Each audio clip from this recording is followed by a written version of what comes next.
রোজ রোজ দেখবেন ভাত রুটি খেতে কারোরই ভালো লাগে না, মাঝে মধ্যে যদি একটু মুখ পাল্টে খাওয়া যায় তো ভালোই লাগে।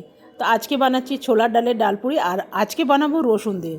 তো ডালটা আমি ভিজিয়ে রেখেছিলাম 6-7 ঘন্টা, কড়াইয়ের মধ্যে দিয়ে দিলাম জিরে ফোড়ন, দিয়ে রসুনগুলো ভেজে ডালগুলো দিয়ে দিলাম, সাথে দিয়ে দিলাম নুন হলুদ। ডালটা আমার ভাজা হয়ে গেছে, এরপরে অফ করে দেবো। এদিকে আটা মেখে নিলাম, এটা প্লেন গমের আটা, আপনারা চাইলে কিন্তু ময়দা দিয়েও করতে পারবেন। আটাটা যেন একদম নরম মাখা না হয়, তাহলে কিন্তু পুর যখন দেবেন তাহলে চারিদিক থেকে ফেটে বেরিয়ে যাবে। এটা মিক্সির মধ্যে একটু চালিয়ে নিলাম, এটা হয়ে গেছে। এরপরে বাটির মতন করে ভেতরে পুর দিয়ে দেবো, আর হাতে করে একটুখানি ঘুরিয়ে দেবেন, তাহলে সারা চারিদিকে পুরটা ছড়িয়ে যাবে। আর আমি একটু মোটা মোটা ধরনের রাখবো, খুব বেশি পাতলা করব না, এই যে ঠিক এই ধরনের। তেলের মধ্যে দিয়ে দেবো, আর কী সুন্দর ফুলবে দেখুন। যে কোনো তরকারি আপনার পছন্দ সেটা দিয়ে খেতে পারবেন, তবে আমার ভাল লাগে সাদা আলুর তরকারি দিয়ে।